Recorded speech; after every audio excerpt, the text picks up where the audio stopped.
محترم احمد پوښتنه کوي زموږ په سیمه کې یو کس دی تر یو حده یې زده کړې هم کړي دي خو د یو کس خبرې وړي هغه بل ته او د هغه بل کس خبرې راوړي دې نورو ته نو په داسې کس پسې لمونځ کول څنګه دي؟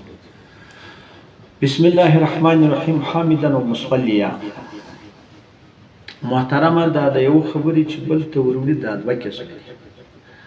یو هغه دی چې دا یو د بل خبرې ته وروړي د اصلاح لپاره، لکه یو څوک د چا د زوی خبرې و پلار ته کوي د دې لپاره چې دا زوی اصلاح کړي، دا خو پروا نه کوي. یو سړی هغه و امیر ته راځي د یو چا خبره ورته کوي د دغه لپاره چې دا سړی ګناه نور خلکو ته تاوان رسوي نو اصلاح یې کوي. او یو هغه دی چې یو بل چاته د بل خبرې وړي چې فتنه راشي، دې ته چغلګر زموږ چې په پښتو کې وایي. الله وایي بسم الله الرحمن الرحیم ولا تطع كل حلاف مهین هماز مشاء بنمیم. هغه څوک چې دا چغلګري وړي غوږ نسی. چغلګري په اجماع د مسلمانانو حرامه ده. پر تحریم باندې ټول ادله صریحه راغلي، کتاب الله، سنت رسول الله، اجماع د امت. دا د کبایر ګناو سه یو غټه ګناه ده.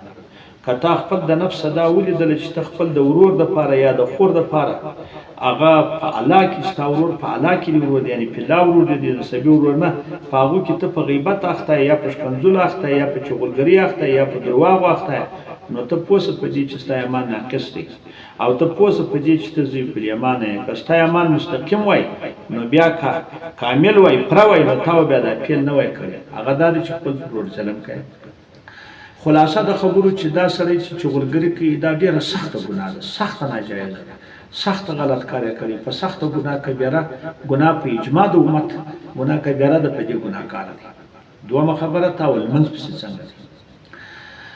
محترم المنځ هغه په ماشي که په یو کلي کې یو څوک امام و داسې فاسق کلي والا ته داسې کېږي چې دا سړی د امامت وباسي، لیکن کې نه ویستي هغه یا په وسه نه وي یا کلیوالا نه ایستي یا د حکومت د طرفه څخه موظف هغه دغه یوازې دا ګناه نه نور په نورو شیانو اخته و، نورې ګناوې کولې، غیبت یې کوه، تهمت یې وایه، نورې ګناوې کولې، نو دا به څنګه وي؟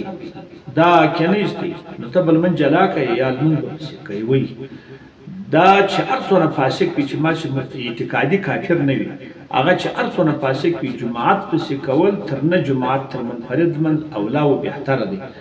نو تا پښتنه دا کړو چې دا ګناه دونه ده خو لمونځ به پسې کوي او کبل کدا غسش په مسجد کې امام او کدا چې یو وخت هغه په یو ځای کې تر مخه سوسو کې نه پسې وکي کوم مشکل نه لري او که په کلی کې و امام دغه سره و لمونځ پسې کوي جماعت به نه قضا کوي که څه هغه د خپل ګناه ده ته مجبور یې او هغه سره چې استلای شي نه باسي دای سره راځتلی دي نو هغه خو بیا ګناه ده هغه هم ده.